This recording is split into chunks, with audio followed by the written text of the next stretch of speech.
آریانا افغانستان یگانه شبکه تلویزیونی ملی افغانها در خارج از کشور.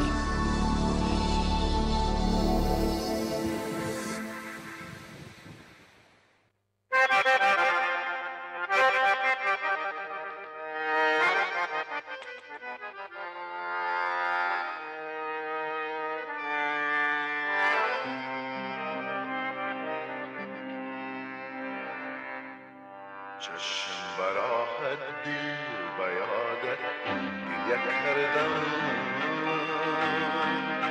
های سر شب تا سر گریه کردم گریه کردم سر شب تا سر گریه کردم گریه کردم چشم براه دل بیادت یک کردم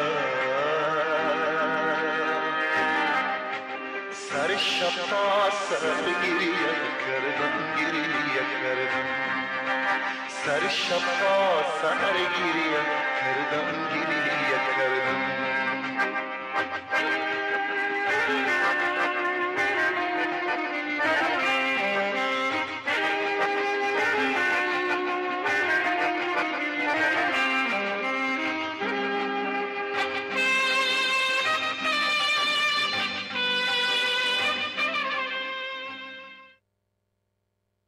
به نام خداوند بخشاینده و مهربان، بینندگان عزیز، هموطنان گرامی، سلام های گرم و پر از محبت ما در هر کجای دنیا که زندگی میکنین و همین لحظه تماشاگر برنامه چشم برا هستین از تلویزیون آریانا افغانستان خدمت شما تقدیم میکنم. امیدوار هستم هفته خوش را در کنار خانواده هایتان به خوبی و خوشی، صحت و سلامتی سپری کرده باشین.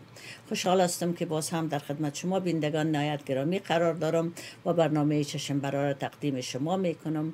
متاسفانه که یک چند دقیقه برنامه ما بازم نظر به ای که یک سلسله کارهایی بود که باید میشد در استودیو چند دقیقه طول یعنی ناوقتر شروع شد، اما بازم خوشحال هستم که در خدمت شما عزیزا هستم و از عزیزای که همین لحظه تماشاگر برنامه چشم برا، دوستای عزیز من که از طریق صفحه فیسبوک ما بیننده هستند، سلام مجدد خدمت هر کدام شما تقدیم میکنم. امیدوار هستم اما خوب و خوش و سلامت باشین و روزهای تابستانی، فکر میکنم که روزهای تابستانی را به خوبی و خوشی سپری کنین. بینندگان گرامی، برنامه امروز اختصاص دادیم به مضمونی را که درباره‌اش صحبت میکنم بعدا خدمت شما و کوشش میکنم که موضوعات برنامه را سر از موضوعی که امروز خودم انتخاب کردیم و میخوایم سرش صحبت کنم و شما بیننده های نهایت گرامی خواهشمند هستم از شما که شما هم مرا کمک کنین و ابراز نظر کنین و نظریات مثبتتان در این قسمت با ما و با بیننده های دیگه تلویزیون آریانا افغانستان و برنامه چشم برا شریک بسازین. بینندگان گرامی، یک مدت هست یا چندین سال هست یا سالیان هست که ما کسایی که در غربت به سر میبریم در دیار دور از وطن و افغانستان خود ما، متاسفانه همو یک تعداد از ما، نه کلگی ما، یک تعداد از ما همو عشق وطن و وطن دوستی، حب وطن و عشق مردمش بکلی آیسته آیسته پیش ما کمرنگ شده میره. بازم میگم یک تعداد از ما متاسفانه که آدم زمانی که به صفحات مجازی یا سوشل میدیا مراجعه میکنه و آدم میبینه کسایی را که سر از این موضوع بحث و گفتگو میکنن و پشیمان هستن از این که چرا افغان هستن و چرا از افغانستان هستن، آدم واقعا متاثر میسازه. واقعا آدم رنج، من خودم شخصا دیگران نمیفهم، من خودم شخصا واقعا رنج میبرم به خاطر که ما کسایی که در افغانستان به دنیا آمدیم یا زاده شدیم و پدر و پدرکلان و مادر کلان ما از امو دیار است و همیشه به ما یاد داده شده و ما را متوجه ساختن که وطن مثل مادر است.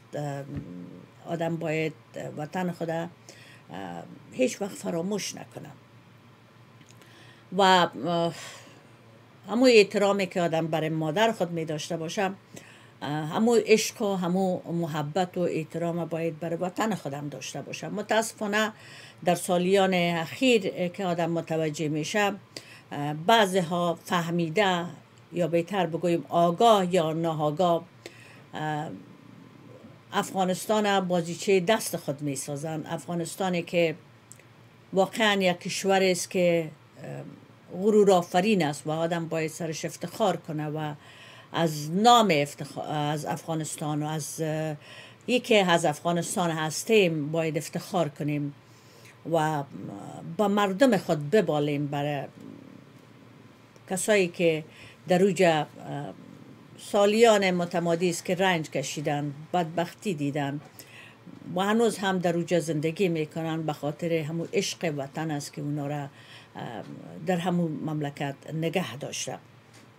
سرزمین بزرگ افغانستان سرزمین شهداست، سرزمین به اصطلاح هر خوبی که شما بگوین در افغانستان ما داشتیم و همین عالم که آدم یگان دفعه ما فیلمایی که از افغانستان کسایی که در اوجا هستن فیلم میگیرن و ولایت های افغانستان نشان میتن، زیبایی های افغانستان نشان میتن، کوه های سر به فلک افغانستان نشان میتن، دشت های شهر نشان میتن. واقعا به خود میبالم که ما از همچون سرزمین هستم و در همون سرزمین به دنیا آمدیم و متاسفانه جبر روزگار بهتر بگویم ما را مجبور به ترک از او دیار واقعا افتخارآمیز کرده. زمانی را به یاد میارم که عزیزا و دوستای ما راهی سفر به اروپا و امریکا و دیگه ممالک و دیگه کشورها میشدن، اما بعد از یک مدتی که همو مدت یا برای تحصیل می آمدن یا برای بزنس می آمدن یا برای یک کاری می آمدن یا برای هر دلیلی که از افغانستان مسافر می شدن و می آمدن در خارج از افغانستان، قرار شنیدگی که از فامیل خود ما شنیدیم، کسایی که در او زمانها یا بهتر بگویم 50-60 سال پیش مسافر میشدن و به اروپا و امریکا می آمدن، اینا زمانی که همو مدت اقامهشان یا مدت بود و باششان یا اگر بورس بود مدت بورسشان به پایان می رسید، در تلاش بودن که دوباره پس برگردن به افغانستان، به وطن خود و پشت به اصطلاح پشت همو ذره خاک وطن دق میشدن و میخواستن که دوباره پس بیاین به افغانستان و در اوجا زندگی کنن و همو درس یا تحصیلی را که در هیجا به اتمام رساندن مصدر خدمت در وطن شوند و بر وطن و وطندار خود خدمت کنند.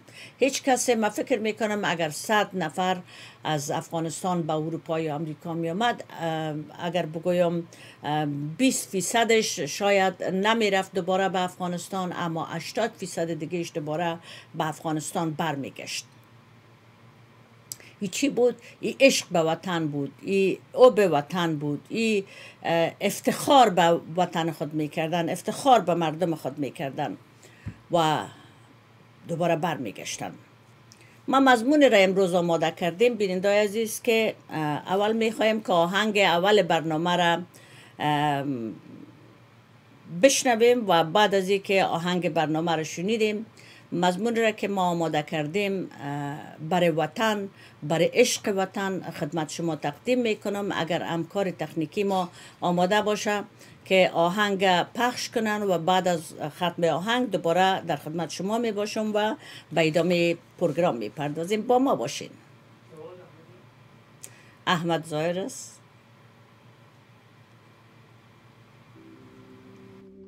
آخرین شام آشنایی ما که نخستی شب جدایی بود، آمد و خشم ناک و پرآلود بر دلش نقش بی‌وفایی بود.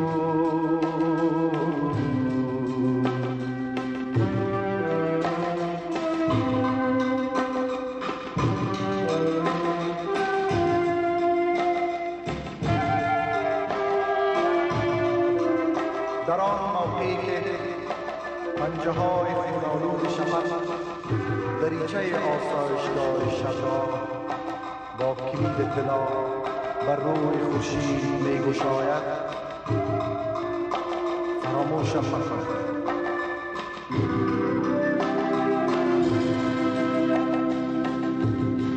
گفت و آن نامم هوا نشد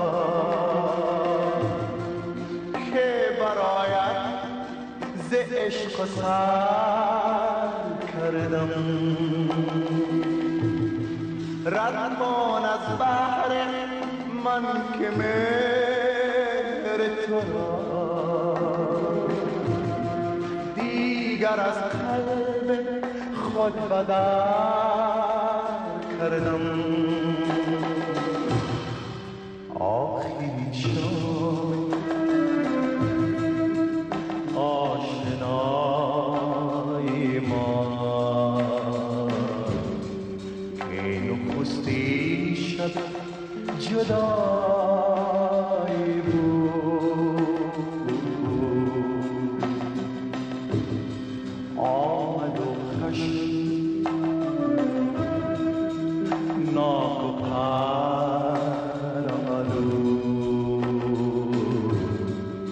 بر دلش نقش بی‌وفایی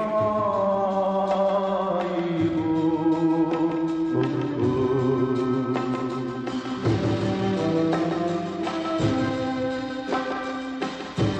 دیگر پای من نیرو نخواهد داشت که مرا سایه‌وار به دنبال تو کشاند، ولی روح من همچون پروانه در پیرامون شمع جمالت خواهد گشت و پرپرزنان همه جا به همراه تو خواهد بود. عزیز من، مهربان من، قشنگ من، فراموشم مکن.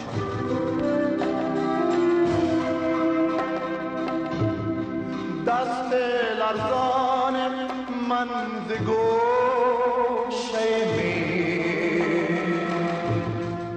بدر آورد شعرهایش را،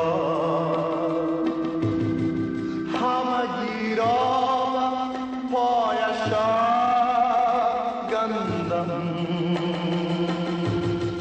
کرد و چون زیر پا وفایش را. آخرین شام آشنایی ما که نخستی شب جدایی بود، آمد و خشم ناک و پرآلود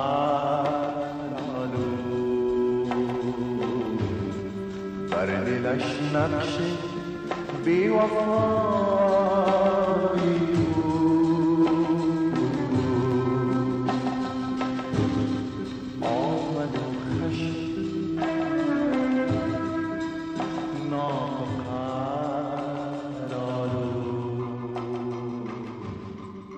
بر دلش نقش بی‌وفایی.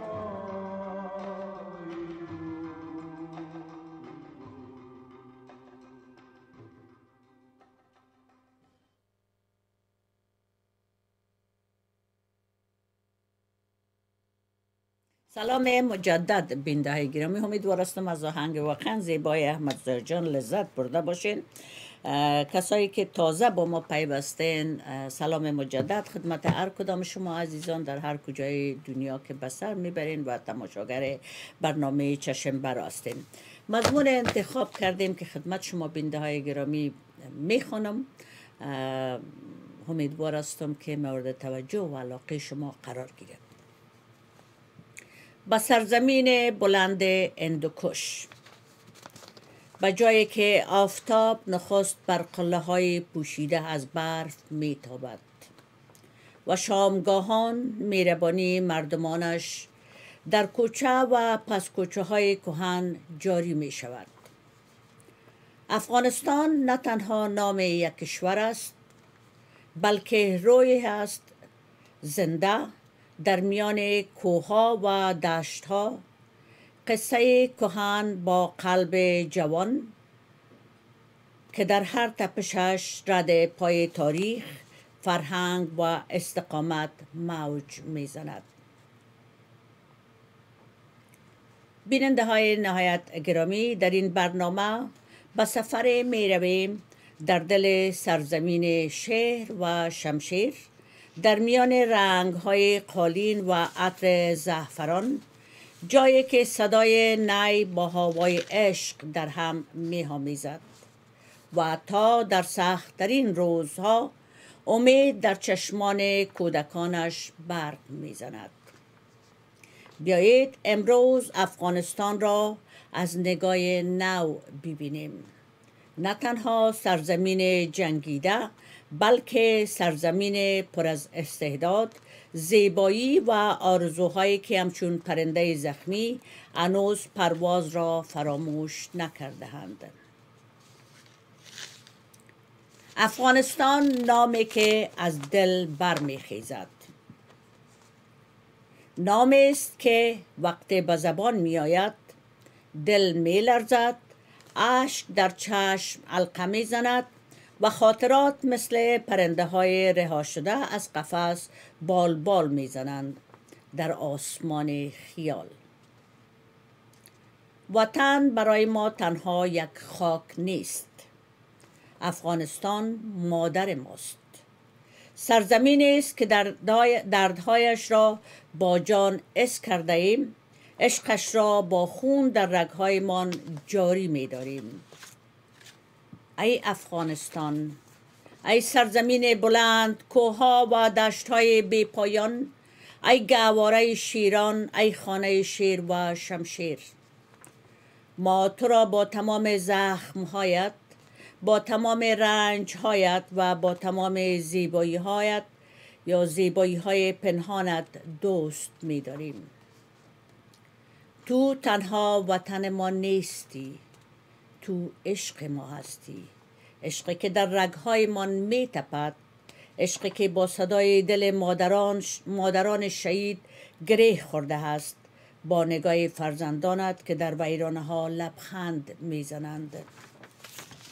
عشق به افغانستان مثل بوی نان گرم مادر است در سحرگاه زمستان، مثل صدای آذان در کوچه های کابل، مثل خنده های بیدلیل در غروب های مزار و مثل صدای رودهای هلمند و آمو که همیشه جاری اند حتی اگر دنیا فراموششان کنند. ای وطن، ما گاه دور شدیم، گاه مجبور به هجرت، اما قلب همیشه بر تو تپیده.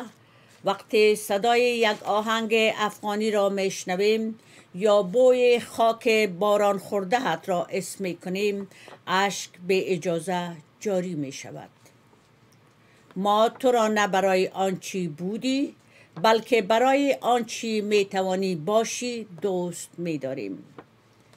ما عاشق آینده هستیم که در آن کودکانت بدون ترس به مکتب بروند. عاشق صبح که در آن زنان و دخترانت با غرور و سر بلند کنند و عاشق روزی که نام افغانستان با لبخند و افتخار در جهان برده شود، نه با هندو و صبح. ای وطن، تو زخمی ولی زنده ای، تو افتاده ای ولی شکست نخورده ای و ما فرزندان تو هنوز امید داریم، هنوز دل داریم، هنوز صدا داریم. ما می خواهیم بسازیمت، نه با چوب و سیم، بلکه با عشق، با هنر، با دانش، با اتحاد. تا افغانستانی داشته باشیم شایسته نامش، شایسته خونهایی که برایش ریخته شده، شایسته شاعران و شهیدان و ساده دلانش. پس بیایید دست در دست، دل به دل برای افغانستان بجنگیم که در آن عشق بیداد کند، نه نفرت. برای وطنی که در آن صدای شعر و موسیقی جای صدای جنگ را بگیرد. برای آینده‌ای که وقتی کودک افغان از مادرش بپرسد وطن یعنی چی، مادر بتواند با لبخند بگوید وطن همان جایی است که عشق از آن آغاز می شود. وطن، ای واژه‌ای که وقت بر لب می آید دل می لرزد، چشم پر می شود از اشک و جان از هزار خاطر پر می شود، هزار خاطره پر می شود. ای میهن من، ای افغانستان من، تو را نمی شود فقط سرزمین خواند، تو را باید با دل گفت، با جان، با اشک، با آغوشی که همیشه باز مانده برای فرزندانت. حتی اگر هزار بار زخمیت کرده باشند، ای وطن، تو تنها خاک و کوه و رود نیستی. تو مادر ما هستی، مادری که با لالایی رباب ما را خواباندی، با آتش جنگ بیدارمان کردی و با اشکهای بی صدا پرمهر ماندی. به عنوان یک زن افغان وقتی از وطن حرف میزنم دردها را بیشتر میفهمم. زخمهای مادران را که چشم برای فرزندان شهیدشان خشک شده است، دختران را که رویاهایشان در کوچه های ترس گم شده است و زنانی را که با تمام سختی‌ها هنوز امید را ترک نکرده‌اند. ما زنان افغان اگرچه قرنها صدایمان را خاموش کردند، اما عشقمان به وطن خاموش نشد. در دل هر زن افغان یک کوه از صبر است، یک دریای عشق، یک امید روشن برای فردا. و این همان چیزی است که افغانستان را هنوز زنده نگه داشته است. وطن یعنی چی؟ وطن یعنی همان خاکی که اولین بار روی آن افتادی، همان زبانی که مادر در گوشت زمزمه کرد.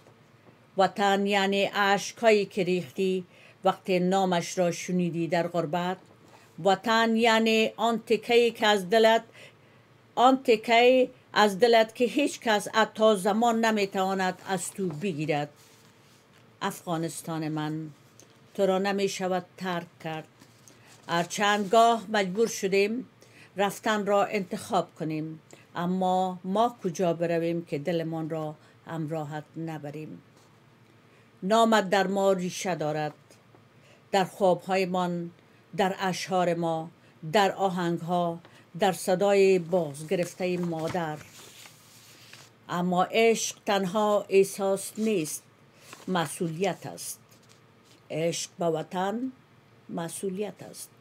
اگر وطن را دوست داریم باید برایش بیستیم، نه تنها در سنگر جنگ بلکه در سنگر اندیشه، هنر و آموزش. و زنان در این مسیر ستونهای خاموش این خانه هند. ما اگر بخواهیم افغانستان را می توانیم دوباره بسازیم، نه با حرف، با عمل. در دل تاریکی همیشه نوری هست که ما از آن نسل هستیم که زخم خورده ایم، اما امید را زمین نگذاشته ایم، اما هنوز خواب میبینیم. خوابی که در آن افغانستان لبخند میزند، خوابی که در آن هیچ کودک گرسنه نمیخوابد، هیچ مادری در سوگ نمیشیند و هیچ زنی از گفتن نام وطنش نمیترسد. ما پی ساختن وطن هستیم، نه فرار از آن. افغانستان خانه ماست، خانه ای که اگر 1000 بار هم ویران شود باز هم با عشق زن افغان از نو بنا می شود. ای وطن میهن زخمی من، تو را دوست دارم با تمام دردهایت، با تمام شبهای بیچراغ، صبحهایی که در راه است. دوستت دارم نه فقط وقتی که آسمانت آبی باشد، بلکه حتی وقتی که خاکستری است، حتی وقتی که صدای گلوله می آید. چون ایمان دارم روزی خواهد آمد که پرچم سهرنگ تو در آسمان آرام با افتخار برافراشته خواهد شد و ما دختران تو با صدای بلند خواهیم گفت افغانستان میهن ماست و عشق ما تا ابد زنده خواهد ماند. تشکر بیننده های عزیز از توجه شما. امیدوار هستم که موضوعی خدمت شما تقدیم کردم طرف توجه شما قرار گرفته باشد. باز هم بعد از این موضوع آهنگ را انتخاب کردیم که ارتباط میگیره به این موضوع. بیننده های عزیز اگر اجازه شما باشه آهنگ پخش میکنیم و میبینیم و لذت میبریم به یاد افغانستان عزیز، وطن همه ما و شما، وطن پر افتخار ما و شما، و دوباره برمیگردیم به برنامه ادامه میدیم. با ما باشین.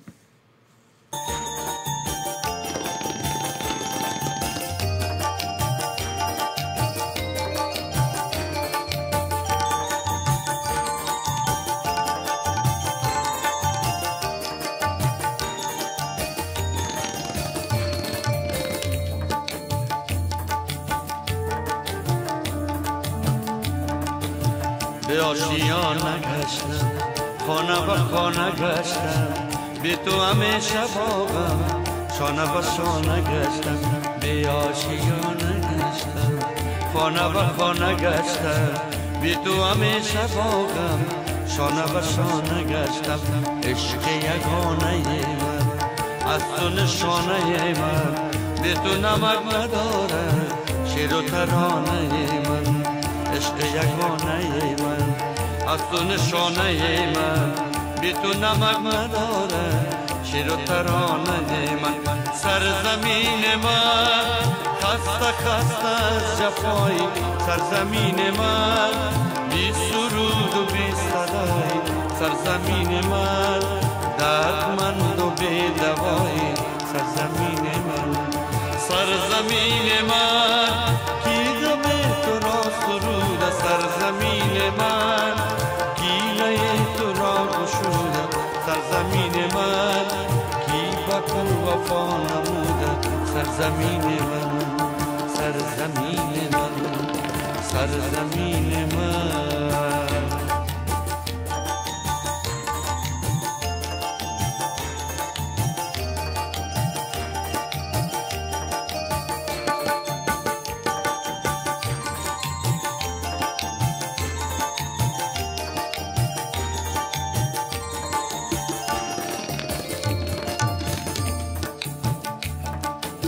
راه دوباره من، ما و ستاره من، در همه جا نمیشه بی تو گذاره من. راه دوباره من، ما و ستاره من، در همه جا نمیشه بی تو گذاره من. گنج تو را ربودم از بار حشرت خود، قلب تو را شکسته هر کی به نوبت خود.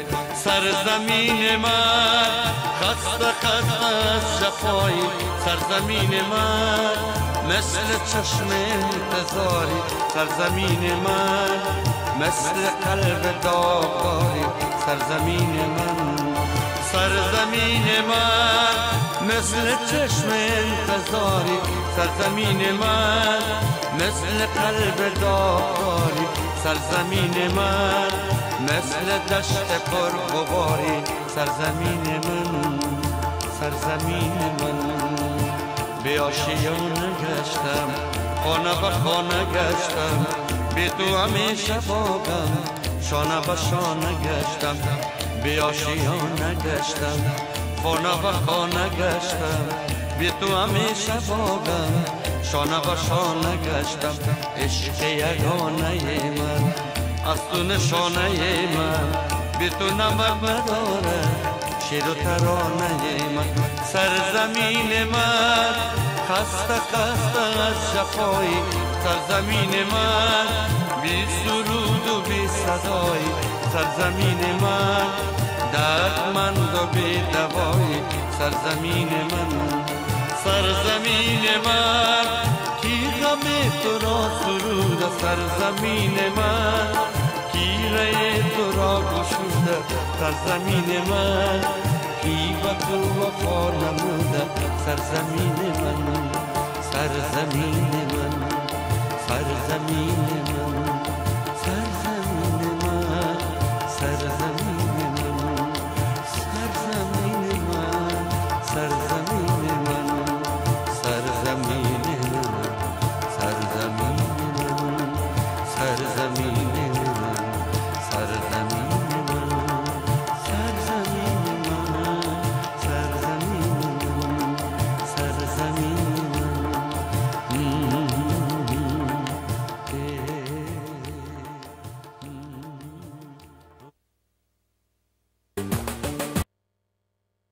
سلام مجدد بیننده گرامی، امیدوار هستم آهنگ زیبای سرزمین من با صدای جواد جان غازیار که صدای فوق‌العاده مقبول دارن خوشتان آمده باشه و لذت برده باشین. واقعا شعر از این آهنگ آنقدر زیبا و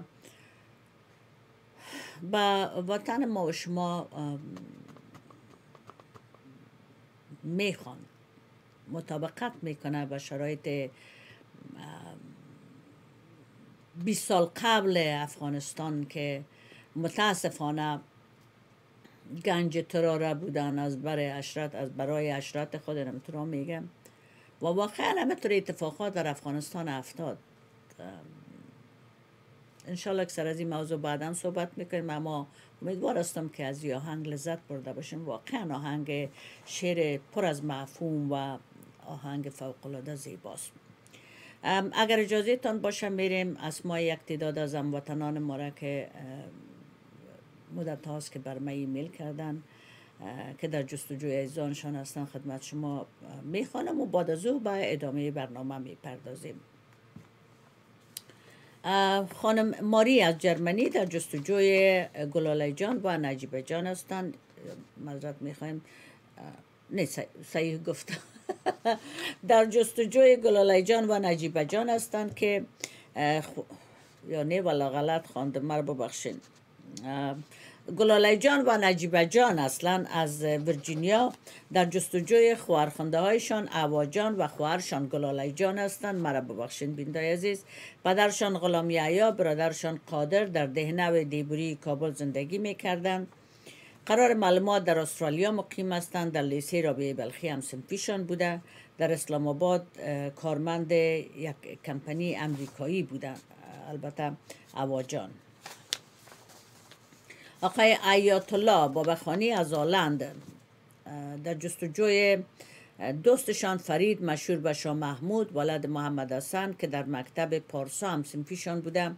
مکتب پارسا در جوار مکتب سردار جان خان بوده یا خودشان هم موجه زندگی میکردن. مامایشان مالک دکان خیاطی در ده افغانان کابل بودند به نام خیاطخانه ظاهر. خدیجه جان پوپل در جستجوی همسایشان کمال الدین و خانمشان مینا هستند. در 3 دوم خیرخانه زندگی میکردند، البته در کوچه نانبایی.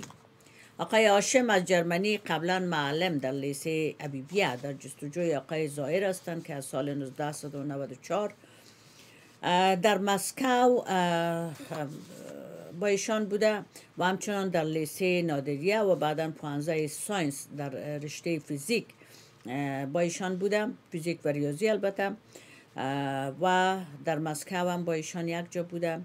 دوستان دیگر آقای هاشم، آقای عبدالحق ظاهر جان که مالک دکان بودن و عبدالحق و ابراهیم دوستان دیگه ایشان هستند.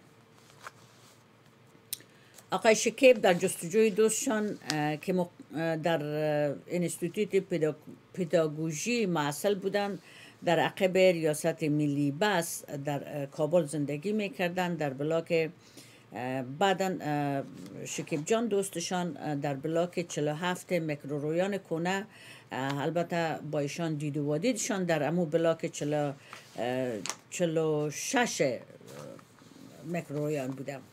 آقای عبدالغفور از کالیفرنیا در جستجوی سید عارف هستند که از ولایت پنجشیر افغانستان می باشند. معسل قند تعلیمی بگرامی و بعدا در سمنگان سید منصب بودند. آخرین دیدارشان در سال 1363 بوده. عبدالله وردک در جستجوی دکتر اشرف و خانمشان ارزولا هستند که در کارته مامورین کابل زندگی میکردند. خانمشان به حیث قاضی ایفای وظیفه میکردند. ماریا جان پویار در جستجوی محمد نعیم معشور به جاوید در حدود 47 سال سن دارند که در اثر مشکل حافظه فامیلشان از خانه برآمدند، دوباره به خانه برنگشتند. خانم و 5 فرزندشان در تهران زندگی میکنند و در جستجوی پدرشان هستند. شهناز جان در جستجوی رازیه جان، پدرشان محمد اسماعیل مدت 25 سال است از ایشان اطلاع ندارند. در باغ بالای کابل زندگی میکردند. شوهرشان آقای ولی، مادرشان قمر جان قرار اطلاع در کانادا هستند.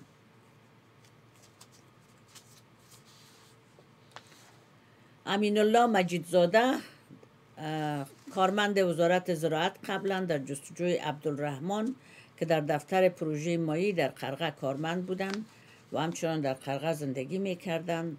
2 پسر و 1 دختر دارند. 24 سال قبل البته 2 پسر و 1 دختر داشتند. محترم میر عمادالدین یا فهیم زهوری، فعلا البته نام اصلیشان میر عمادالدین است و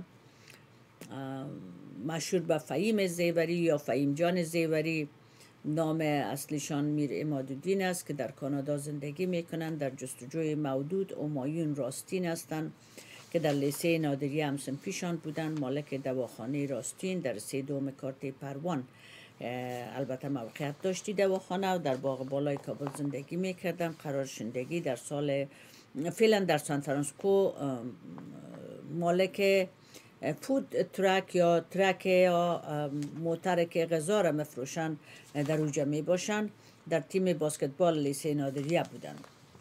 نسیمه جان از کانادا در جستجوی عمهشان که در استرالیا زندگی میکنند. عمه و البته 1 عمه و 1 کاکایشان در تورنتو زندگی میکنند. در جستجوی عمه دیگه خود هستند که در استرالیا زندگی میکنند و همچنان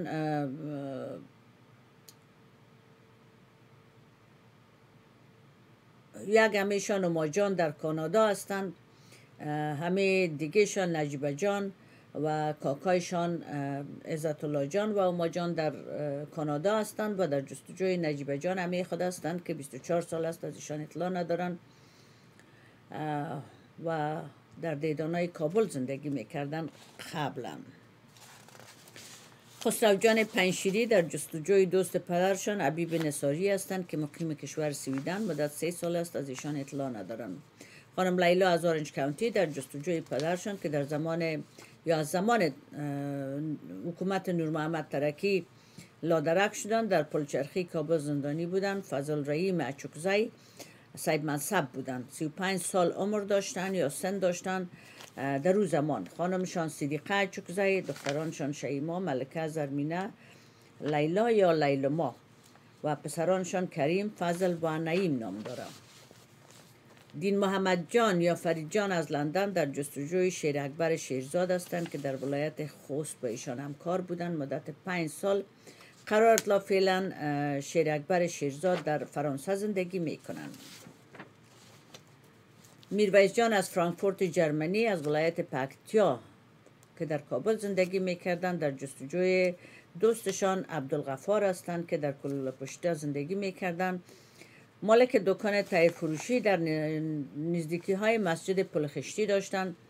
قرار معلومات در کانادا زندگی میکنند. دختر کاکایشان لیلما جان، خواهرشان ملیه جان و تا صنف 9 در مکتب منوچهری همصنفی میرویس جان بوده و بعدا در لیسه عمر شهید رفتند. نادیه غنی وردک در جستجوی رعنا خوگیانی هستند یا راهنا خوگیانی هستند که در لیسه سوریه هم صنفیشان بودن و فکر میکنن که فعلا تخلصشان تغییر کرده از خوگیانی. محمد امین از کانادا در جستجوی دوستشان عباس که در گلایی استه اول خیرخانه متاقیشان بودن. مامایشان از جلال آباد بود و خودشان در آلمان بودن. فامیلشان در ایران زندگی میکرد، پدرشان در لندن. ماری جان در جستجوی نفیسه جان که در کراچی کمپنی پاکستان با هم بودن، البته در اسلام آباد مالک آرایشگاه. دخترشان با یک پاکستانی ازدواج کرده، پسرشان عمر قرار معلومات در استرالیا هستند. آقای آمد علیم از سیدنی استرالیا در جستجوی سید سرور بارز هستند، باشنده چندلبایی پغمان بودند قبلا. فکر میکنن فعلا در امریکا مقیم هستند. پسرانشان سید اشرف بارز و سید عارف بارز، خانمشان فهیمه جان.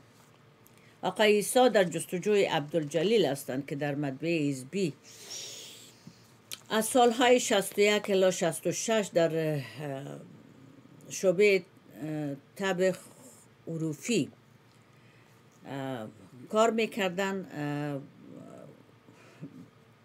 فکر میکنن که در ایران هستند یا در جرمنی. خواجه جبارالدین صدیقی از دنمارک در جستجوی صنفیشان که در لیسه خیرخانه هم صنفی بودن. سید فرید هستند که بعدا در خدمت عسکری در لوای 236 قندهار بودن، بعدا عازم پاکستان و بعد عازم امریکا شدند. پدرشان سید عثمان کارمند شفاخانه ابن سینا از اوفیان ولایت پروان هستند، اوفیان شریف ولایت پروان. برادرشان سید عبید، خواهرشان جینا، پسر مامایشان سید نصرت که پلیس ترافیک بودند، پسر عمه یا خالهشان سید فرید که در سوم خیرخانه مالک ورکشاپ رادیو تلویزیون بودند. نجیبه جان از ارزونا در جستجوی جمیله جان و شوهرشان غفار جان هستند. دخترشان ادیبه فرهادی تخلص میکنه، پسرانشان ناصر، سلیم، منیر فرهادی تخلصشان است. آقای ویس از سان فرانسیسکو انتیاک در جستجوی عزیز رحمان سیف هستند که در کابل همسایه‌شان بوده، البته در دیبوری در سرای غزنی.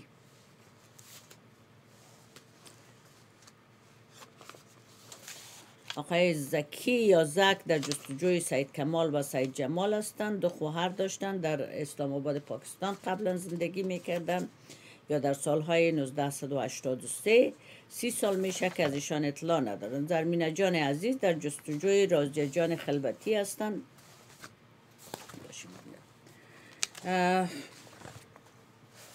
رازیه جان خلوتی و فریده جان فیضی که دو خواهر هستند، پدرشان حاجی فیض محمد فیضی در باغ رئیس جنگلک کابل زندگی میکردند. شوهر رازیه جان سید آمد خلوتی که از ولایت لوگر هستند، سید منصب اردو بودند در غاند 5 نقلی سیاسنگ. البته برادرانشان سید آمد و سید محسن خلوتی که در کارته نو کابل زندگی میکردند. خب بینندای عزیز،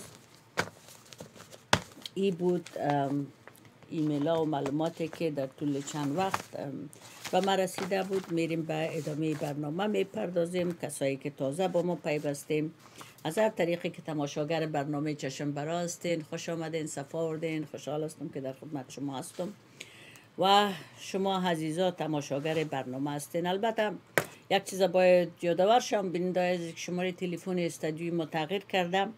اگر شما بر روی اسکرین ببینید شماره تغییر کرده. شماره تازه که ما در اختیار داریم 949 اریا کودش است و 659 65 62. شما میبینید بر روی صفحه تلویزیون یا اسکرین تلویزیون شما شماره تازه که ما شماره سابقه تغییر کرده به این شماره 949 659 65 62.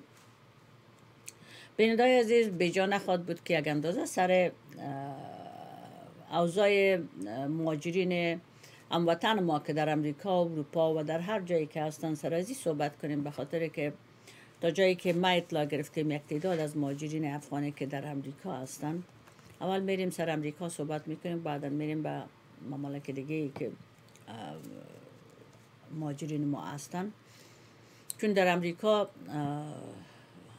شرایط زندگی برای مهاجرین تازه وارد ما مخصوصا کسایی که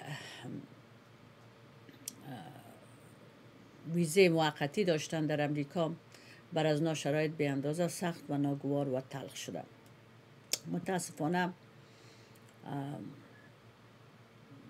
در شرایط بسیار خراب به سر میبرن.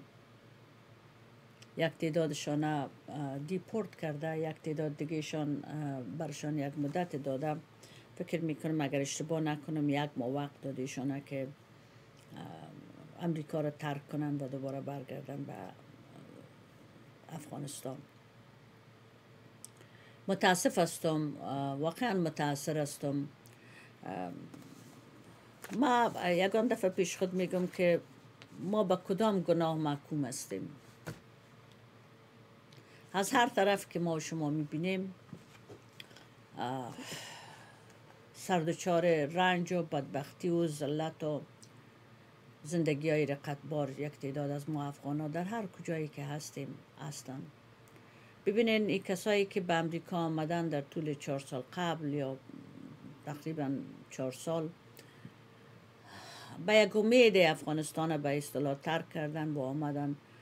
گفته بعضی از هموطنای ما بابل برق و بابل گاز و بابل هر رقمی که آمدن خدا از شرایط نابسامان افغانستان که در او اوایل بود خدا نجات دادن و آمدن. بعضی هایشان دلایل منطقی و دلایل درست داره که آدم به جانب میدانیشانه که از افغانستان برآمدن و آمدن. اما متاسفانه از همو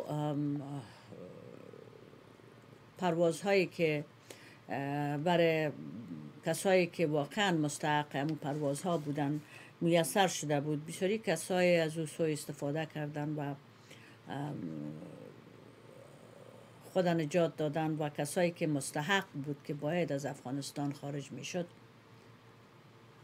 اونا نتانستن بیاین. سرزمین ما و شما، وطن ما و شما یک حالت سرش آمده که خب حالا بهتر بگویم سر افغانستان حالتش من فکر میکنم که بهترتر از بسیار وقتهایی که ما و شما در طول این 50 سال داشتیم. کلانترین و بزرگترین مشکلی که فعلا در شرایط فعلی افغانستان ما و شما داریم همی درهای بسته مکاتب و علم و دانش است و همچنان کمبود کار و از نگاه اقتصادی هنوز نتانستن که امو حالت مردم بهتر شد از نگاه اقتصادی.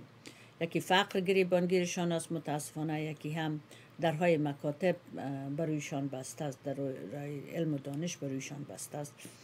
متاسفانه نصف نفوس افغانستان به اصطلاح فلج هستند. اما خداوند بزرگ و مهربان است. امیدوار هستیم که روز برسه که درهای مکاتب و پانتون ها هم بروی دختر خانم ها و همه مردم افغانستان باز شوه و اقلا نمو احساس آرامش که آدم باید داشته باشه در ملک خود، در وطن خود، همون برشان پیدا شوه. در غیر از اون من فکر میکنم از نگاه زندگی کردن اگر آدم توانایی از این داشته باشه که یک کارک شخصی داشته باشه، من فکر میکنم هیچ جایی به وطن خود آدم نمیرسه، هیچ جایی به ملک خود آدم نمیرسه، هیچ جای وطن نمیشه. و اگر راحت هستن خود به موجه بگیرن. و کسایی که اینجا آمدن یک تعدادشان مستحق نبودن، اما با پول ها و سرمایه های دزدی که در زمان 2 حکومت بی‌بندوباره که ما و شما داشتیم اینا افغانستان ترک کردن و یک تعدادشان با سرمایه گزاف و پول گزاف به امریکا آمدن و یک تعدادشان از طریق بانک پیسای خود به امریکا حواله کردن و اینجا هنوز خودشان رسمی نشدن یا به اصطلاح قانونی در اینجا نشدن و برای خود به یک رقم سرمایه گذاری کردن و که متاسف هستم با حالشان که حال در شرایط قرار گرفتن که باید دوباره بعد از یک مدت اینا برگردن و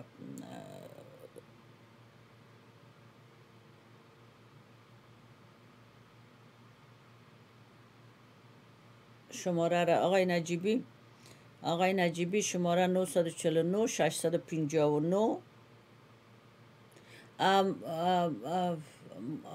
در روی اسکرین تلویزیون ما شماره تلفن درست است؟ شماره را هنوز تغییر ندادی؟ خب همکار تکنیکی ما میگن که هنوز شماره را تغییر ندادیم، اما به زودی تغییر میتیم. اما شماره تازه استودیوی تلویزیون آریانا افغانستان 949 659 که اگر شما یادداشت که انشالله که هفته آینده شماره تغییر میخورم. 949 659 65 62. یک بار دیگه تکرار میکنم آقای نجیبی، 949 659 65 62 شماره تازه یا شماره نو استودیوی تلویزیون آریانا افغانستان است که شما اگر میخواین به می شماره تلفن کنین و با ما در تماس شوین.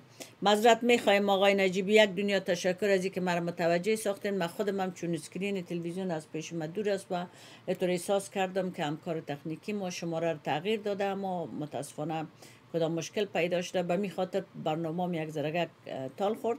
من فکر میکنم به می دلیل و انشالله که تا هفته آینده شماره درست میشه و شماره تازه یا شماره نو تلویزیون آریانا افغانستان 949 659 65 62 می باشه.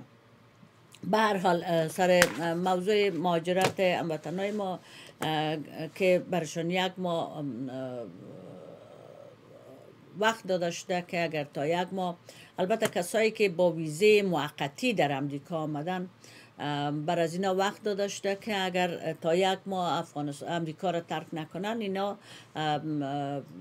به زور کشیده میشن، یعنی پلیس به پشتشان است یا FBI به پشتشان است، یا بر از اینکه یک تعداد تا جایی که ما اطلاع گرفتیم یک تعداد از هموطنان ما متاسفانه خودشان هم خود مخفی کردن و حتی اولادای خدا نمیگذارن که به مکتب برن به خاطر همون ترس و ایراسی که هست و اینا نمیخواین که دوباره برگردن و ولی مجبور هستن که برگردن.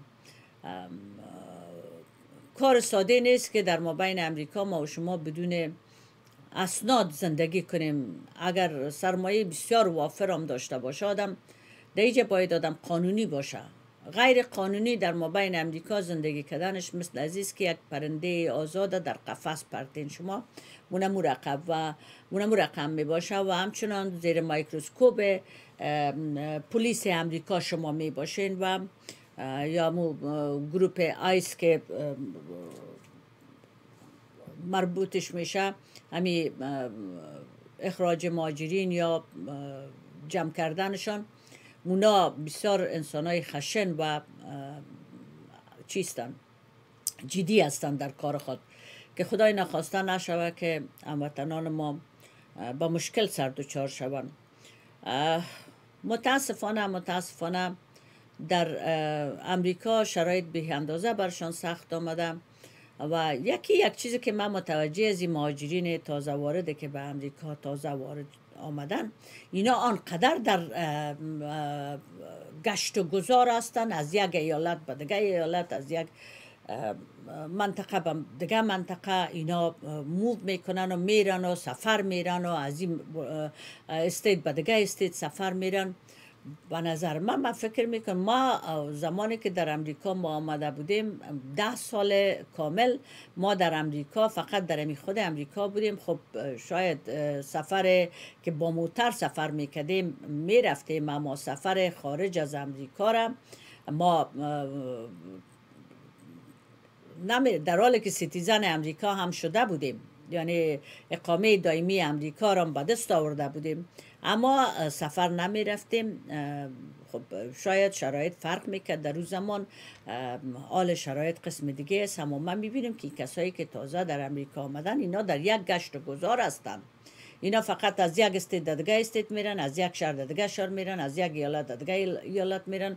حوصله داشته باشین، صبر داشته باشین که جای به جای شوین، تمام اسنادتان به دستتان بیاید، از نگاه قانون امریکا همه چیز به دستتان بیاید. باز شما میتونین که از یک استیت بسیار ساده است که به یک استیت دیگه برین، اما یک چیز باید متوجه باشین که موو کردن یا کوچکشی از یک شهر امریکا با شهر دیگهش به اندازه گران و قیمت است. اینجا ما همطور شنیدیم که در اروپا مخصوصا در جرمنی و در دیگه ممالک اروپایی اما مصرف کوچکشی آدم سوسیال یا دولت اروپا بر آدم میته، اما در امریکا او رقم نیست. در امریکا خودتان مجبور مکلف هستین که تمام مسئولیت کوچکشیتان به عهده بگیرین و از یک شهر به یک شهر دیگر رفتن در حدود $10,000 اگر مال خانه مخصوصا که اگر شما مال خانه داشته باشین یا وسایل خانه داشته باشین یک $10,000 را شما باید مصرف کنین که از یک شهر به دیگر شهر برین و دیپازیت بتین برای خانه که شما میخواین کرا بگیرین و این کار ساده و آسان نیست. اما متاسفانه ما که میبینیم یک تعداد از امی کسایی که تازه آمدن به امریکا اینا در یک چیستن سفر کردن هستن، عجله دارن که اگر در ویرجینیا هستن باید برن نیویورک ببینن، اگر در نیویورک هستن باید برن سان فرانسیسکو ببینن، اگر سان فرانسیسکو هستن میخواین بیاین لس آنجلس ببینن. چطور چی ندارن که یک چند وقت منتظر باشن در شرایطی که فعلا اوضاع هنوز هم متشنج است برای مهاجرین، هنوز هم اوضاع برشان طور راحت نیست، طور آزاد نمیتونن که از یک جای به دیگر جای برن، اما اینا در گشت و گذار هستن. اما متاسف هستم با حال کسایی که مجبور هستن در افغانستان و در این جمله کسایی که به افغانستان میرن. ببینید چقدر اختلافی شده در این قسمت. در این قسمت اختلافی به این شده که مثلا کسایی که کت سربازای امریکایی کار میکردن در جبهات جنگ همراهشان بودم، این بیچاره دمو تیاره هایی که ما تو خودم حدس میزنم که امی تیاره ها را فقط امی کسایی را آوردن که در تلویزیون ها کار میکردن.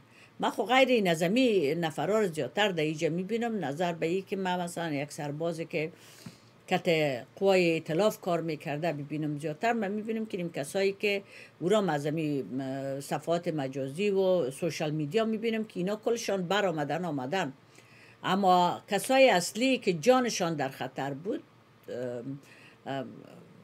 ما نمیفهمم. شاید جان از اینا هم در خطر بوده باشه، اما ما به این حیران هستم که چطور یک برنامه ساز تلویزیون که هیچ کدام گناهی را مرتکب نمیشه که او جانش در خطر باشه که مثلا او را یا حکومت طالب آمد و باید از افغانستان برای، اما یک سرباز جانش در خطر می باشه. من هیچ نفهمیدم این حساب، نفهمیدم نظر به می آمدن مهاجرین، کسایی که واقعا باید می آمدن. زیادتر ما که میبینم ژورنالیست ها را آوردن در اینجا، زیادتر کسایی که در تلویزیون ها و رادیو ها کار میکرد اکثریتشون در اینجا آمده، در امریکا آمده، یا کسایی که ممثل بودن یا مثلا خواننده یا آوازخوان بودن اینا را آوردن. اما او کسای اصلی که جانشان در خطر بوده غریب بودن، ناتوان بودن، ناچار بودن و کار کردن. یک نفر بودن 6 سر فامیل خود مثلا نان میدادن، اونا بیچاره انال یک تعدادشان پس دوباره میخواه که روان کنیم. ما مصاحبه یکی از این جوانای ما را شنیدم که با اردوی امریکا کار میکرد در افغانستان و متاسفانه برش ویزه موقتی داده بود و حال مجبور است که دوباره برگرده به افغانستان بره و در اوج هم جانش در خطر است و چیز سرمایه و چیز هم نداشته در بساط خود که بره دوباره زندگی را شروع کنه، با ای که خطر متوجهش است مجبور است که بره.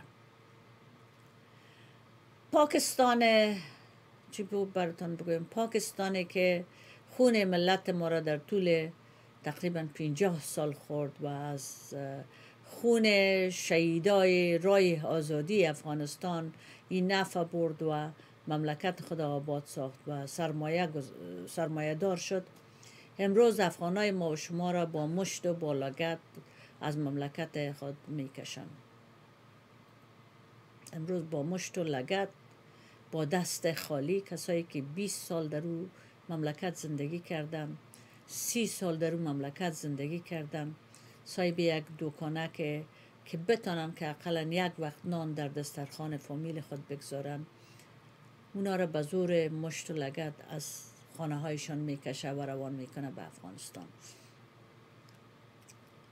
ایران همچنان با مشت و با لگد افغان ها را از ملک خود خارج میکنن. متاسفانه امیدوار هستم که روز برسه که خود پاکستانیا و خود ایرانیا در همچون حالتی که امروز مردم ما و شما، امروز جوانای ما و شما، اطفال ما و شما، زنای ما و شما قرار داره، در همچون حالت قرار بگیرن که بعد از او باز اینا از دل ما مردم بیاین، از درد ما مردم احساس کنن، درد ما مردم احساس کنن، لمس کنن و فکر کنن که چی حالت ما داشتیم. تا وقتی که خود آدم در اونم یک حالت قرار نگیره، هیچ وقت از دل یک کس دیگه نمیایم. و امروز خداوند بازمونمون میگم که چی گناهی را ما مردم ما یا وطن ما و شما چی گناهی را ما مرتکب شده بودیم که سرنوشت ما و شما این رقم خورده که 60 سال است که ما در وطن خود کشته دادیم، زخمی دادیم، معیوب داریم و هنوزم در حالتی هستیم که مثل یک کشتی لرزانه که هر لحظه در حالت غرق شدن هستیم. گناه ما چی بوده؟ گناه ما همی بوده که ما افغان زاده شدیم. در امو سرزمین بزرگ و پهناور افغانستان ما افغان زاده شدیم و متاسفانه در چنین شرایط قرار گرفتیم که هر کس و ناکس، هر خلف و ناخلف ما و شما را با لگد میزنه و با مشت میزنه و یا از مملکت خود میکشه یا به هر نوعی که باشه. این خونخوارایی که افغانستان یک لحظه نتانستن در افغانستان بعد از اینکه حکومت امارات اسلامی یا طالبان در افغانستان رفت، یک لحظه اینا نتانستن که در افغانستان بمانن، از افغانستان خود دفاع کنن، چون اینا پشت ازی بودن، پشت پول و سرمایه و نام و نشان خود بودن. هیچ کدام از اینا پشت وطن. ما فکر میکنم برای کسایی که در امی لیدرایی که ما و شما داشتیم، امی کسایی که در رأس قدرت بودن، والیا و معاون رئیس جمهور و رئیس اجرایه و بگیر و نمان، اینا مردن یا به شهادت رسیدن پر افتخارترین نام بر شما بود. برای از اینکه شما در طول 20 سال گذشته و گذشتهش هم مگذاریم، در همین 20 سال گذشته شما خیانتی که در جهان بود شما در حق مردمتان روا داشتین و بالاخره مردمتان اون رقم اعلا کردین، خود کشیدین. حالا در خارج از افغانستان صاحب قصرا و صاحب امو دولت و دارایی که از افغانستان، از خون شهید افغانستان، از اشک بیوزن افغانستان، از اشک یتیم افغانستان، شما در خارج از افغانستان براتان زندگی ساختین. اما وا به جان اونو مردم بیچاره که هنوزم در امو افغانستان زندگی میکنم، در اونم تو شرایط افغانستان زندگی میکنم و با فقر و با مشکلات دیگه دست و پنجه نرم میکنن و هنوز هم در وطن شیشتن و افتخار میکنن که افغان هستن و از افغانستان هستن. نه ای که ما واره در خارج از افغانستان آمدیم، در پشت موترهای شیشه سیاه شیشتیم و میگیم ما افغان نیستم، ما از افغانستان نیستم. چند روز پیش یک دختر خانم، نامش نمیفهمم، یک دختر خانم یک تیشرت بشده که من افغان نیستم. من گفتم بیبی جان، مکه کجا زنجیر در گردن تو انداختیم که تو بیا افغان باش؟ کی؟ افغان از خود شامت میخواه، افغان بودن از خود غیرت میخواه، همت میخواه. هر کس افغان بودن نمیتونه. افغان بودن کار آسان نیست. تو آمدی به خاطر شهرتی که به خاطر 4 قران یا 4 دلاری که از صفحات مجازی میگیری. من افغان نیستم، من افغان نیستم. تو را کی برین واش کرده؟ خب دیگرایش خب برین واش شدن معلوم دار، به خاطر نم دلار و ایرویی که میگیرن برین واش شدن. ما افغان نیستیم. افغانستان سرزمین شیر مردان است.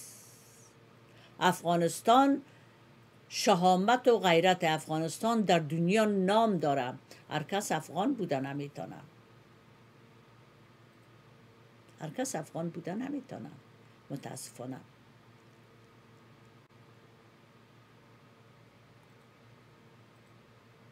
اما هست دیگه. خب نمیتور به یک اصطلاح ما و شما داریم که میگیم روی دلار نازک است یا روی یورو نازک است. به خاطر 1 دلار افغانای ما و شما آدم میکشن، آدم میکشن. کل کسایی که در افغانستان دزدی کردن، قتل کردن، مثل فرخنده، مثل رخشانه و امثال از اونا را کشتن، زدن، به قتل رساندن. امروز اکثریت از اینا آمدن در مابین اروپا، در مابین امریکا آمدن و میگن که ما افغان نیستیم. نباش برادر ما، خواهر ما، هیچ نباش افغان. ولی اگه کس زنجیر بندازه یا زولانه تو را کنه که تو افغان باش. افغان بودن یک سر و کله میخوایم. تو آسان چیز نیست که آدم افغان باشم. با این اتفاقاتی که مفتایی که افغان من نیستم و افغان نیستم و از افغانستان نیستم، این در طول اینمی 4 سال، در اینمی 4 ساله که ما میبینیم، در اینمی 4 سال زیاد شده رفته. من افغان نیستم. تو به نام افغان از ما بین افغانستان در طیاره‌های عسکری امریکا به نام افغان تو خیستی برآمدی، فرار کردی از افغانستان به نام یک افغان. به نام یک افغان تو از افغانستان فرار کردی. بفرما برو امو پاسپورتت، امو اسنادت، امو هر چیزی که داری ببر در امیگریشن، در دفتر امیگریشن ببر، بگو که من افغان نیستم. کل چیزا تسلیم کن. ما ببینم که چطور شما را میمانه که در اینجا زندگی کنین. چون شما سوء استفاده کردین از نام یک افغان، آمدین خدا در اروپا و امریکا رساندین، به نام افغان خدا آمدین، به نام از اینکه جانتان باعث یک افغان در خطر است. باعث افغان شما همراه قوای امریکایی کار کردین، همراه قوای اروپایی کار کردین، جانتان در خطر است. به نام افغان شما برآمدین، آمدین در اینجا در حال شیشتین که ما افغان نیستیم. نباش. خب به هر سال سر از این موضوعات هر قدر کادم بگوی بیننده های عزیز، ما فکر میکنم که کم است. متاسفانه ما میبینیم که این ماجراجویی ها و این افغان نیستم و از افغانستان نیستم، اینا فقط روز خدا تیر میکنن. آدمای بیکاری هستن که کدام کار دیگه ندارن، کدام مصروفیت دیگه در زندگی ندارن، فقط آمدن در پشت اینمی سوشال میدیا شیشتن که من افغان نیستم، من از افغانستان نیستم. با خدا. یا ای که مثل اینمی لیدرهای سابق که جلسه میکنن، از این شاخه به این شاخه میپرن، از این خانه به این خانه میپرن، از این خانه به این خانه میپرن، به امید از این هستن که باز گفته خلیلزاد، باز اینا فکر میکنن که والا دولت امریکا دونالد ترامپ یارو دست گرفته میبره و در قدرت میشانه و طالبان رو پس میکنه و یارو میبره. برادر شما امتحانتان دادین، خلاص شد، رفت پشت کلاه خود. نسل اکسپایر شده شدین، خلاص شد. آدم تا یک وقت، تا یک مدت دیدین مزه چوکی رام دیدین، مزه پیسه رام دیدین، مزه خورد و بردم دیدین، سرمایام دارین، همه چیز دارین. let it go, leave it alone. یک چند وقت بانین افغانستان به حالت خودش. خیر است. من فکر میکنم که از او حالتهای رقتباری که در طول 20 سال در افغانستان مردم افغانستان داشت، آل یک زرگک نسبی راحت است. اقلا از خانه خود که آدم مبرایش در یک جای میره، امید به این داره که دوباره پس به خانه خود برمیگرده. و خب ما و شما می امید نداشتیم. یک نفر صبح از خانه مبرامد، شب مردهش می بردن. افغانستان ما شما ما فکر میکنیم این کسایی که میگن ما افغان نیستیم، ما از افغانستان نیستیم، یک چند وقت افغانستان بگذارین به حالت خودش، به می حالتی که هست. ما فکر میکنم اکثریت مردمی که در داخل افغانستان هست باید فراموش نکنیم. ما شما 80% یا 70% مردم ما که در مابین افغانستان هستن اونا طالب هستن. اتر ما شما فکر نکنیم با 1% یا 2% یا 10% که برخلاف حکومت امارت اسلامی است. 60% 70% مردم افغانستان شما ببینید. شما فکر نکنید شما فقط شهر کابل هم نبینین، شما به اطراف برین، به قریات برین، به قصبه ها برین، به ولسوالی ها برین، ببینین مردمش که طرز تفکرشان، طرز نظرشان، طرز دیدشان راجع به حکومت امارت اسلامی چی است. ما و شما خود در اروپا و امریکا آمدیم ششتیم، از اینجا قضاوت میکنیم که در افغانستان باز خراب است. خب به هر حال بازم میفهمیم ما و شما برنامه چشم برای برنامه سیاسی نیست، اما سرش کمک صحبت کردم، مرا ببخشید. موضوع سر مهاجرین افغان ما بود که متاسفانه مهاجرین افغان ما در شرایطی بسیار تلخ و ناگوار قرار داره در امریکا و اینا فقط هر لحظه در یک هراس و ترس به سر میبرن. مخصوصا آدم متاثر میشه برای کسایی که اولاددار هستند که اولادایشان یک مدت در اینجا در مکتب رفت و حال یک تعدادشان اصلا اولادای خود در مکتب نمیمانن که برن، به خاطر که میترسن که خدای نخواسته نشوه که اولادایشان پلیس امریکا یا دفتر مهاجرت بیایه و اولادایشان از مکتب بگیره و رد خودشان به اصطلاح پیدا کنه و خودشان امور رقم دیپورت کنه و به افغانستان بفرسته. متاسف هستم با حال افغانای ما میگه آسوده کجا رود، یک ضرب المثل داریم. ما متاسفانه خود از افغانستان نجات دادن از اون شرایطی که خدای نخواسته نشوه کشته شون یا از بین برن، مخصوصا کسایی که با اردوی امریکا و اروپا کار میکردن، به ایجا به هر رقمی که شد خود رساندن. اما در ایجا هم کسایی که مستحق بود و باش در ایجا داره اونا را میکشه و کسایی که اصلا نیاز به بود و باش در امریکا و اروپا نداره و هیچ ضرر یا خطر متوجهشان نبوده، اینا را دوباره پس روان میکنه. اینا شما فکر کنین کسایی که در اینجا آمدن یک مدت را 4 سال یا 3 سال را گذاشتندن، اگر پول داشتن اما پولی که داشتن مصرف کردن،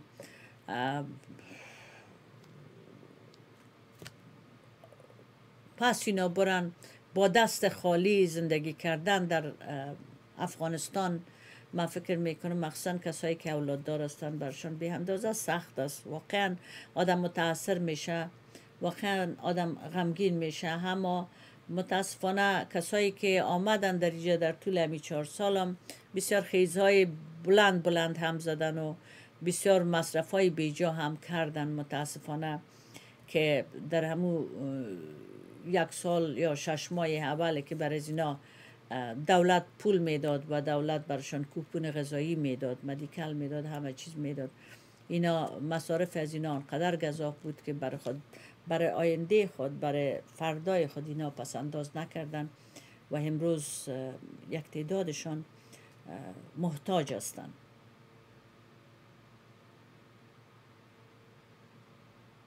متاسفانه ما افغانا به هر جایی که بریم راحت و آرامی در نصیب ما البته نیست. در یک تعداد ما البته راحت و آرامی در نصیبشان نیست.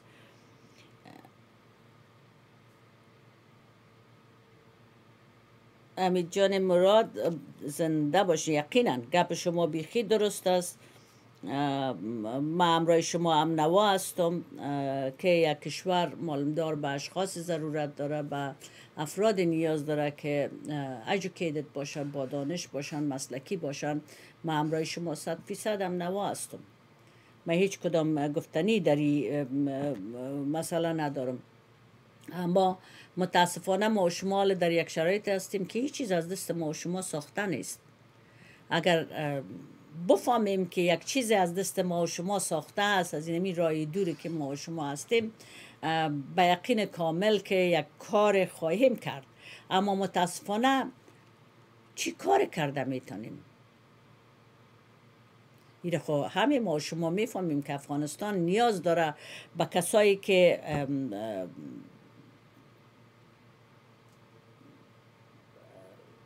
تحصیل کرده باشن، به کسایی نیاز دارن که مسلکی باشد در امور، کار به حال کار سپرده شود. ایره امرای شما 100%. اما چاره چی هست؟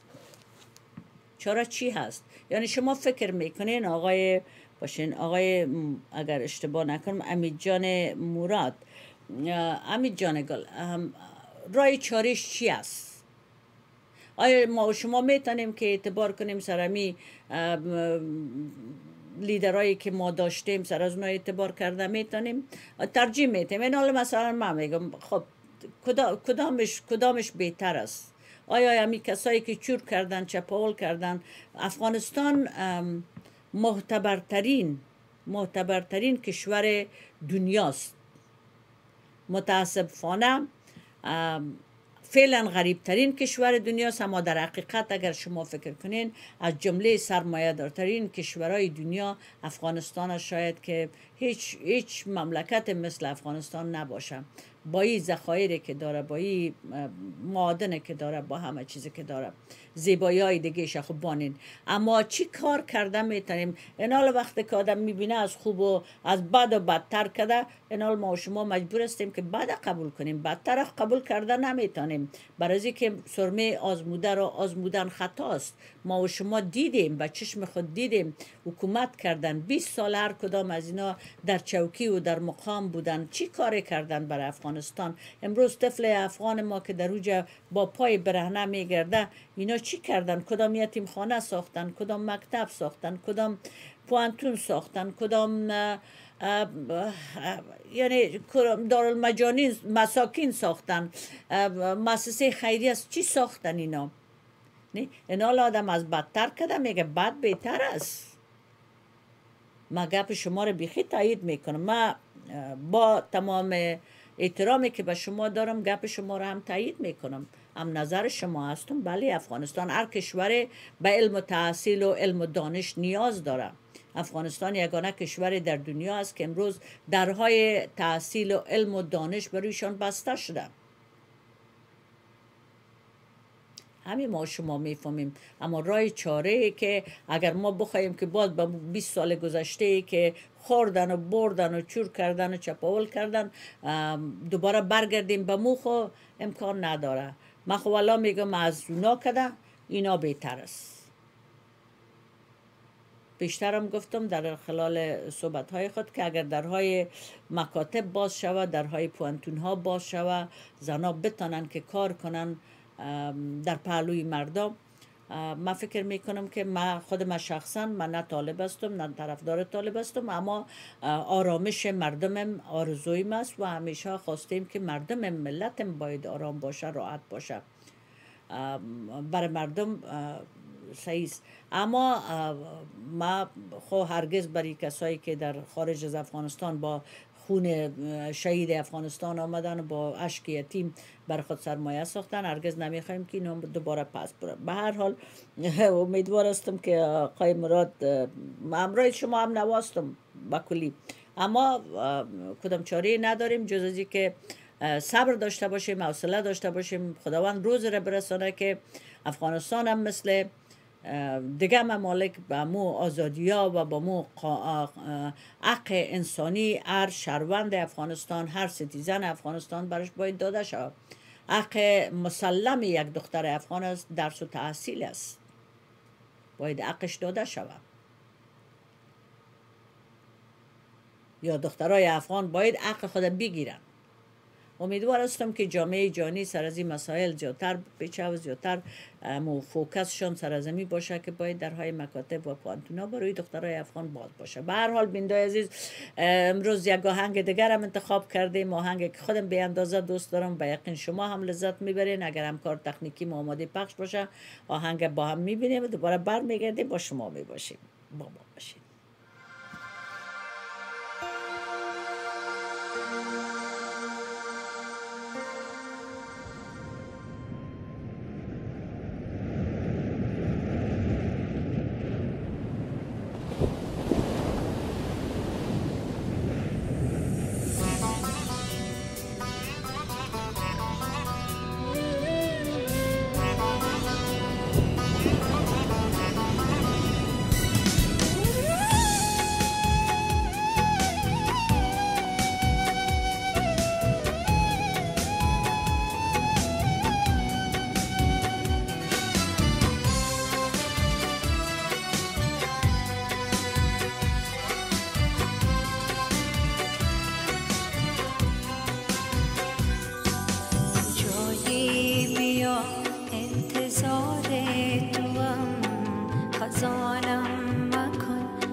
ساز محبت به گوش تو من و نجوا سرودم که یاد تو هم کجایی بیا انتظار تو هم خزانم مکن نوبهار تو هم گهی باد و توفان گهی موج مست چنین و چنان به قرار تو هم کجایی بیا کجایی بیا انتظار تو هم خزانم مکن نوبهار تو هم گهی باد و توفان گهی موج مست چنین و چنان به قرار تو هم کجایی بیا کجایی بیا انتظار تو هم خزانم مکن نوبهار تو هم کجایی بیا کجایی بیا کجایی بیا کجایی بیا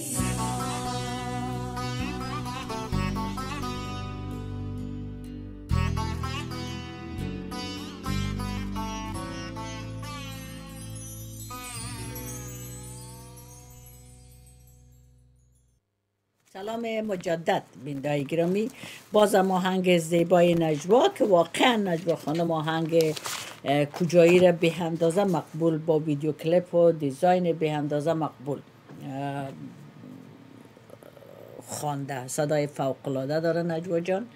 امیدوار هستم اگر بیننده برنامه هستن احترامات ما را قبول کنن. به هر حال بیننده عزیز، موضوع دیگه که میخوایم سرش صحبت کنم موضوع اجتماعی است که زیاد سر مسائل افغانستان و مشکلات و پرابلم های وجه صحبت کردیم، اما موضوع اصلی که امروز میخواستم سرش صحبت کنم از پیشم ماند. باشین کمی آقای مراد چی میگه رای حل وجود داره. من مجبور هستم که بخوانم براتان. رای حل وجود دارد. وقتی ما خوشبخت و آرام شده میتوانیم که دین و مذهب را بین خود و خدای خود نگاه داریم. من همراهتان هم نوا هستم. خدای خود نگاه داریم و انسانیت را بین همدیگر تقسیم کنیم. بیخی درست. همچنان به مانند کشورهای همسایه از چالش های جانی یا بر قدرت های جانی استفاده نموده و از لاف و پتاق غیرت با مزرعت و جهالت افغانی دوری نماییم. در غیر آن همیشه زندگی ما همین خون است و همین آتش که در 100 سال اخیر دامنگیر ما شده است و ادامه خواهد داشت که زنان معصوم ما در قرن 21 ساینس و تکنولوژی در قرن ساینس و تکنولوژی یا قرن 21 در قید وحشیان بیابانی طالب قرار گرفتند. ما همراه شما، همراه صحبت‌هایتان، همراه نوشته‌تان، کامنتتان با کلی هم نوا هستم.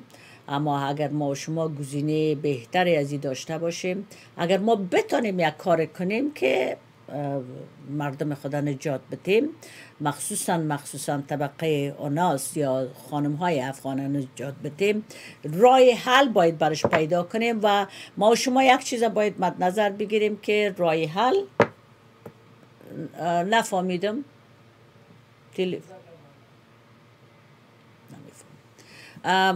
رای حل باید پیدا شود. متاسفانه ما و شما به فرسنگ ها از مملکت خود دور هستیم و بر ما به اندازه مشکل است که رای حل پیدا کنیم و رای حل برای معضله فعلی افغانستان داشته باشیم.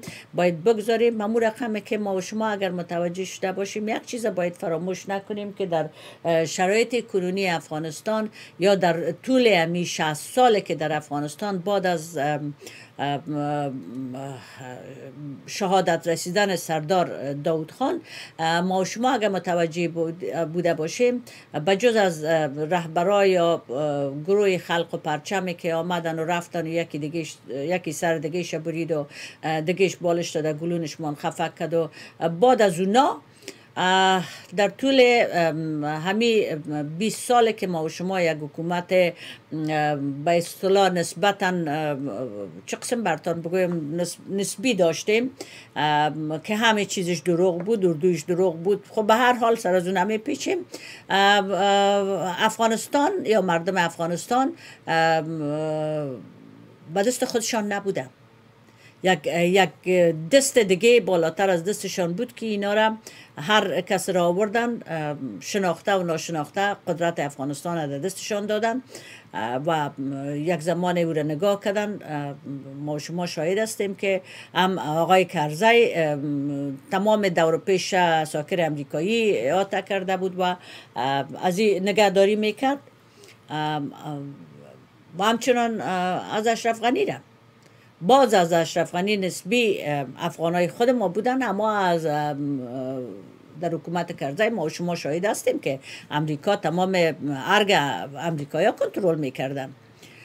متاسفانه در شرایطی هستیم که هیچ کدام چویس نداریم جزی که فقط خدا به خدا بسپاریم و ببینیم که امریکا سوپر پاوری که هست درباره افغانستان و در قسمت مردم افغانستان و در قسمت حکومت فعلی افغانستان چی تصمیم میگیره و چی کار را باید انجام بده. نه اختیار ماست، نه به دست ماست آقای مراد، نه به دست ماست. کاش به دست ما و شما می بود، کاش ما و شما میتونستیم که از همیجا ما و شما در خارج از افغانستان بی اتفاق ترین، بی اتحاد ترین، یعنی هر چی که شما بگوین ما داریم. شاید همی بی اتحادی و بی اتفاقی که ما و شما در خارج ببینیم در داخل افغانستان نباشه. در همیجا شما ما و شما ببینیم که سر یک افغان بودن در مردم در چی حال هستن. ما و شما اگر اتفاق داشته باشیم، اگر ما و شما اتحاد داشته باشیم، امکانات ازی بر ما میسر میشه که ما افغانستان خود پس به دست بیاریم. اما متاسفانه چون مردم بی اتحاد هستیم، مردم بی اتفاق هستیم، از خود کده بلندتر دیده نداریم، از خود کده بهتر دیده نداریم. اینمی تو روزگار ما روز گله است، اینمی رقم است. اگر چیز از دست ما ساخته باشه به یقین کامل که نه ما و نه شما و نه امثال ما و شما و نه کسایی که همی لحظه در صفحه تلویزیون میبینن وقت حالا کار کرده بودیم و حکومت افغانستان به دست خدا آورده بودیم و وقت آزادیش گرفته بودیم. اما متاسفانه ما اختیار نداریم. اختیار زور بالای زور است. شما فکر میکنین که حکومت طالبان امی حکومت امارت اسلامی اختیارش در دست خودش است؟ شما فکر میکنین؟ من فکر نمیکنم. این امیاله، این امی دونالد ترامپ هر چیزی که بگویه، هر نظری که بده. با این تلفن سابقه آمده لاین. الو؟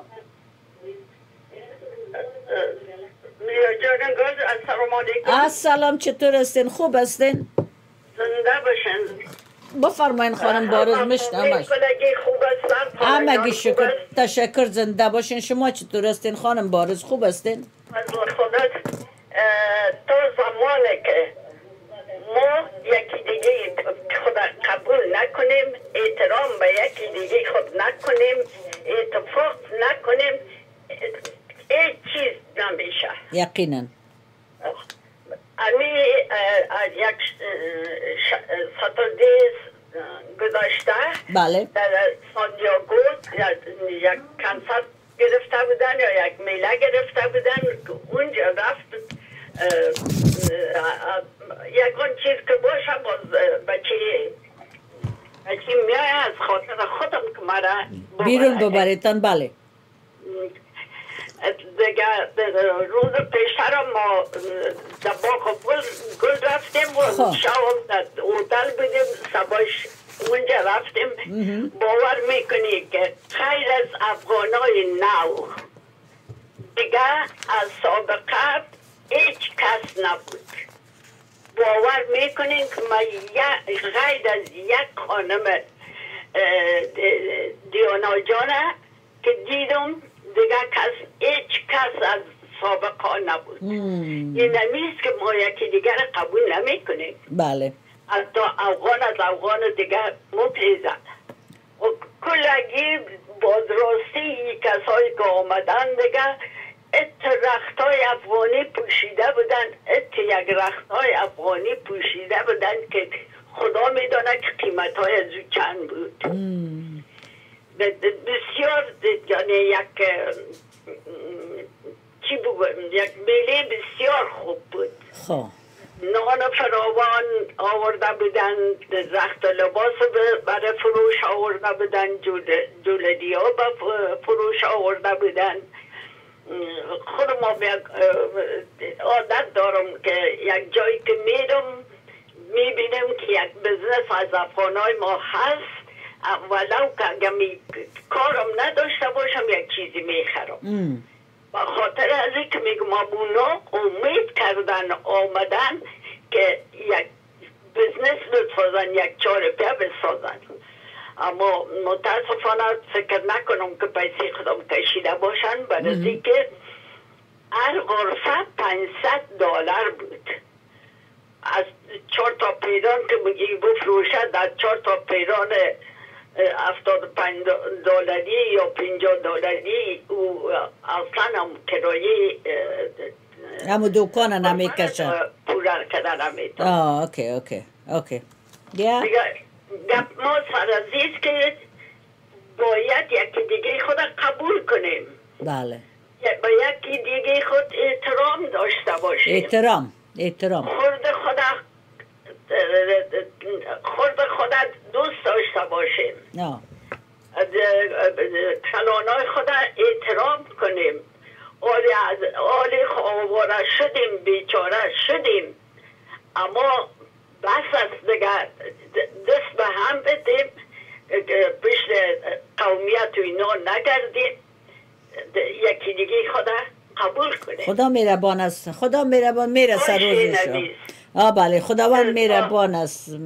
انشالله به امید خداوند، امید خدا قطع نکنیم از دربار خداوند، انشالله که همه چیز درست میشه. همه چیز. بسیار خوشم که صدایتان شنیدم. متاسفانه من باید برنامه را به پایان برسانم، چون برنامه لایف بعدی در راست. مجبور هستم از شما خداحافظی کنم. قربان شما. شکر. امیدوار هستم. سوال بگویم یا پرسانه، کلمه پرسانه کلش امی آقای لشکری خریده. هیچ برای کس دیگه وقت نمیده که سوال کنه، که بگویه، گپ خدا بگویه. امی که یعنی آکم خدا تیار کرده. یک ذره اگر چی در این وقتا یک ذره کم آب شده، سر صدایش قدر نیست. منظور دیگران یعنی نظر بتن، ابراز نظر یا دیگران هم صحبت کنن. بله دیگران صحبت کنن، دیگران اول از خودش پرسان کنن. زمانی که تو کار میکردی در 20 سال این گیما را تیار کرده بودی، مردم از جمع میکردی، یک چیز در دستشان میدادی، در آخر فیلیفس بیچاره دست خالی من را آمدن. این اول خودت خیانت کردی. این گیم چی بود؟ در دست یک نفر یک چراغ یک چیزی میدادی که این را بردی. یک سوال دیگه می آوردی که امونگه که پس از پیشش می گرفتی. انولی از خود اول آدم خیلیتون میکنیم که در هفته آینده صبح تلفن کنین. من با جای ناوردم که سر مختار لشکری صحبت میکنین، سر کی صحبت میکنین. در هفته دیگه تلفن کنین که مفصل سرش گپ بزنیم، ببینیم چه گپ است. تشکر. یک دنیا شما.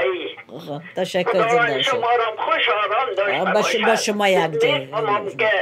ما شما بس اونمونایی که در مابین کار بلاستند خوبتر هستند از ما شما که در دین بلاست. احترامات مرا به اولادای نازنین برسانین. تشکر. زنده باشین. احترامات مرا برسانین به همه. خب بیننده از مجبور هستم که از زورتان مرخص شم. از همکار تکنیکی ما در اتاق کنترل یک دنیا ممنون و سپاسگزار هستم که تا این لحظه با ما برنامه را به بسیار خوبی پیش برد و از شما عزیزایی که تا حال بیننده برنامه چشم برا هزار طریقی که بودین یک دنیا ممنون و سپاسگزار هستم. امیدوار هستم که برنامه امروز طرف توجه شما قرار گرفته باشم.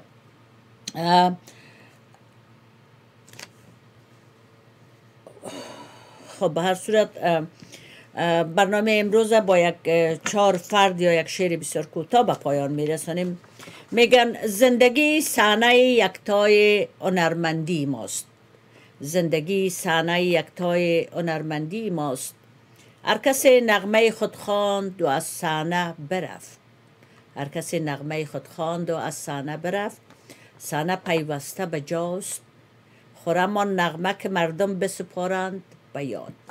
بیننده عزیزم وطنان گرامی، ویکند خوش برای هر کدام شما آرزو میکنم. به امید دیدار شما عزیزا هفته آینده. شما را به خداوند بزرگ مسپارم. روز و روزگار بر شما خوش. خداحافظ بیننده گرامی.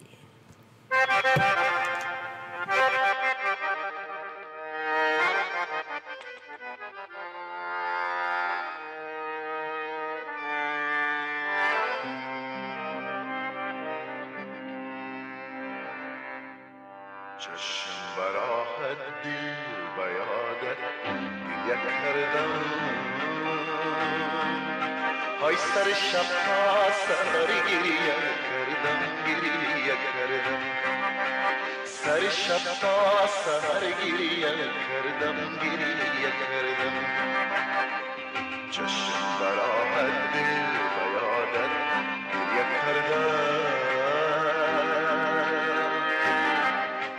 سر شب تا سر گریه کردم گریه کردم سر شب تا سر گریه کردم گریه کردم